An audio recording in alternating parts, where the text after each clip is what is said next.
In recognition of World Mental Health Day, today, myself and the participants of MHA Enfield decided that we were going to discuss how to keep yourself happy. And I hope you enjoy what you're about to hear. My name is Hilda Singh. What do I do to keep happy? In the winter time, I get out and meet groups and friends, and we have conversation. Or yes, laughter is a good medicine for depression. Right now, I feel a bit depressed. And then, yes, if in summertime I go out in my garden, I do. Depends on the mood and the garments you wear. They will make you happy. And with nature makes me happy. Looking at the plants lately, thinking of my homeland, plants around the garden of my forest, it makes me happy. So it depends on the climate and the season. Like today, rainy, wet season make me feel down. It affects my mood, really. But if I go to places of the environment, people that you sit with, if they're moody and happy, it shifts off to you. If you go among happy people, then you feel happy. If you can get time to laugh and forget your depression, they say, if you get up in the morning and look in the mirror and smile, it will give you a happy feeling for the day. So I try to do that. Hello, everybody. My name's Ginny, and the way that I try to keep myself from not getting depressed, or when I am depressed, trying to get out of it, I have various things that I use. Sometimes I write the whole thing down, the whole scenario of what's been making me unhappy and how I'm feeling about it. And I often find that once I've written it down, that a little later on I can start to turn the negatives into positives, so that I get more out of the day and I start to get back to being happy. The meditation, I do quite a lot of meditation as well. And I found this meditation exercise type class online with various people who've been in situations where they've had issues with their mental health before, and they meet up with people who are professionals, people like psychologists and psychotherapists, or people who are into music or writing, and they have a little discussion with that person, and then the person gives us a 10-minute meditation, and it's always a different one. It's about a different subject every time. So it could be about feeling that you're missing out on something, or not being comfortable around certain people, and also about your self-esteem, particularly about wanting to try and raise your self-esteem so that you feel more at ease with other people.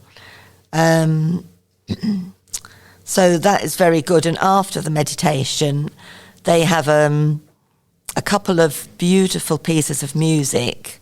Most of it's classical or light classical, and that's supposed to help you consider what you were upset about and finally come to some sort of conclusion about it, positive conclusion. So that is very, very calming. The music itself is very calming anyway. It's beautiful music. If I could, I would do a lot more walking, because I used to find that was very good to eliminate stress or negative feelings, feeling down. But like the last person said, being with other people as well is really, really good.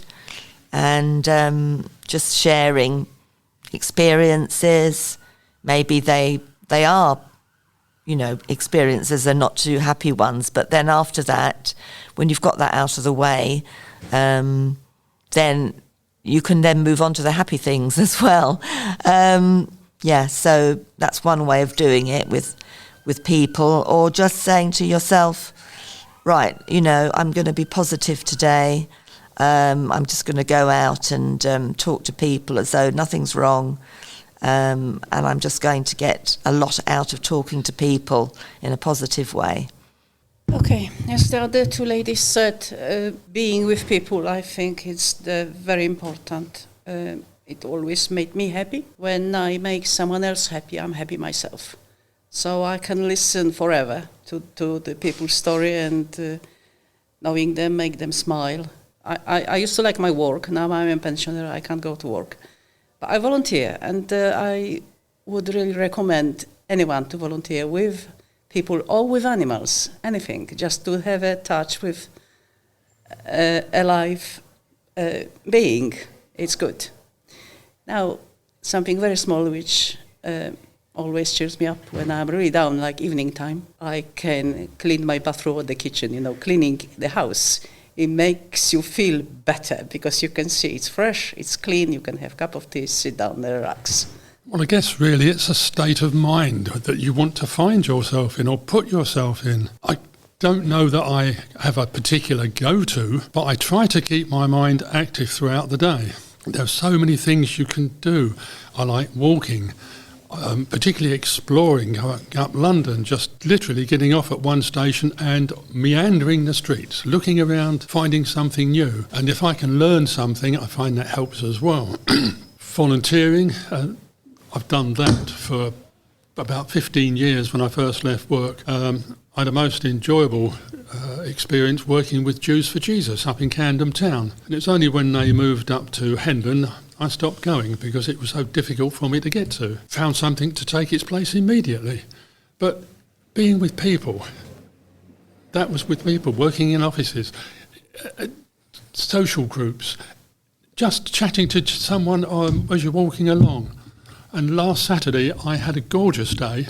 I was going out to the car and a total stranger walked past and wished me a happy Saturday, and that put an immediate lift there. And I thought, well, if that can do that for me, why don't I start doing this as well? Trouble is, you get some weird looks, but it makes me feel good that I might have done something.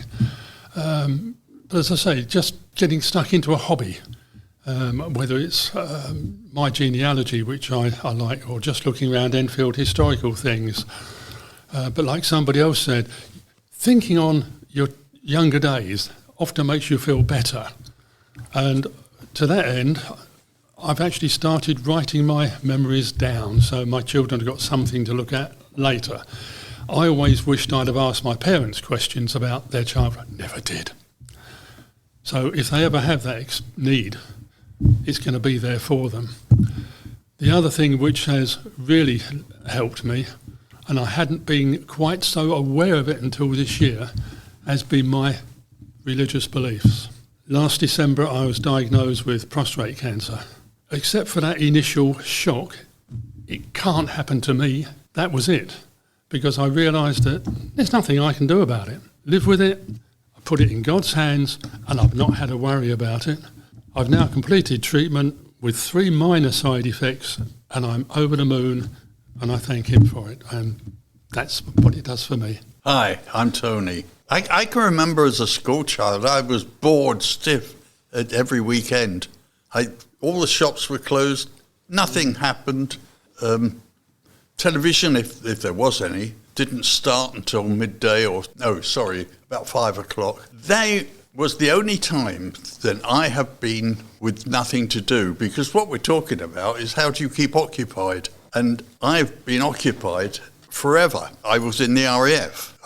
I worked shifts. I worked nights. I worked all over the place. There was always something going on. When I left the RAF, we moved to Tottenham and I got myself an allotment. And an allotment takes up a lot of your time, if you want to. I loved it. There's nothing better than going down and beating that life out of some sods. Then I found my back gave out, but I was lucky. I had 2 children. One joined the Guides, she was sort of self-contained, but I was always involved in whatever she did. But when the boy joined the Cubs, I joined the Cubs. I was out there helping to organise things. Something happened that stopped him from going to be a scout. You are a boy. Get out and do something. So he joined the ATC. I joined the ATC. He didn't know that I'd been in the RAF.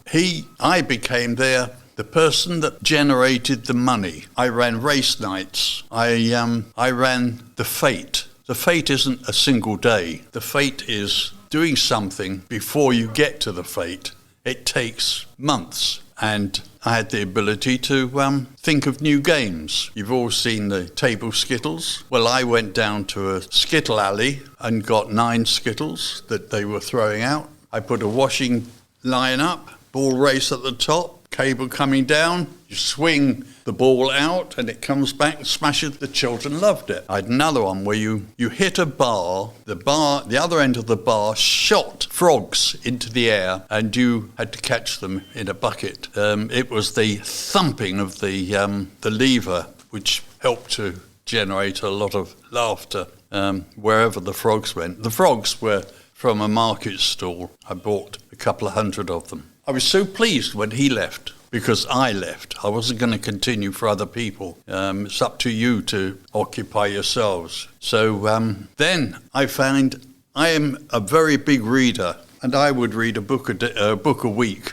easily, and I would fret if I didn't have 3 books in reserve. Unfortunately, I cannot read too well now, so I've joined a listening book club.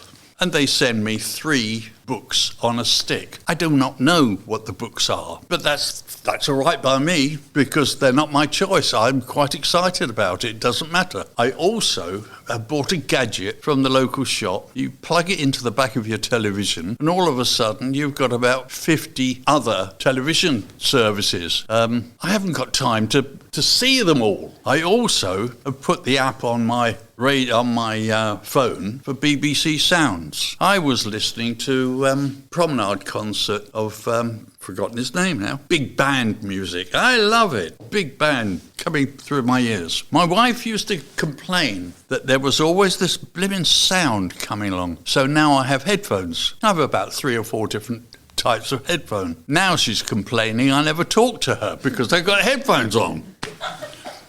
But I'm very, very occupied all the time. There is something to do. And books and the radio and choosing what you want to see on the television rather than the timing that's given to you. I like it. So I'm a very busy person. I'm very pleased to be here today. Very. I like listening to music. I'm quite surprised some of the stuff I like to listen to sometimes. Then I'm thinking, why do I like this? And it reminds you of people you knew when you were younger. You know, I was quite surprised when I bumped into Miley Cyrus and thought, why do I like this? And then I'm thinking, no, it's Joan Jett. She's taken after Joan Jett. But there's lots of music like that. And that keeps my occupied right a while. I like doing art. I like painting. Anything to do with art, jigsaws. Sometimes I'm bored out of my brain, so I ended up making bloody pom-poms the other day because I had nothing better to do. I just had bored there and I found the machine and I made some. I thought they should do for the Christmas tree thing again. Just keep yourself occupied. As television keeps you occupied for a while, but it gets boring sometimes. So much of the same thing. Some of it is not believable anymore. Now I'm awake. Now I can say to you, music keeps me alive. The dancing and music crunk everything. I listen to music background. When we had the COVID, I listened to music. Not the also all type of music, not the heavy metal though. All the music, I love them. Soul music, Caribbean music. Thank you very much indeed for listening. If you would like to get in contact with us, please go to our website, niburulondon.com.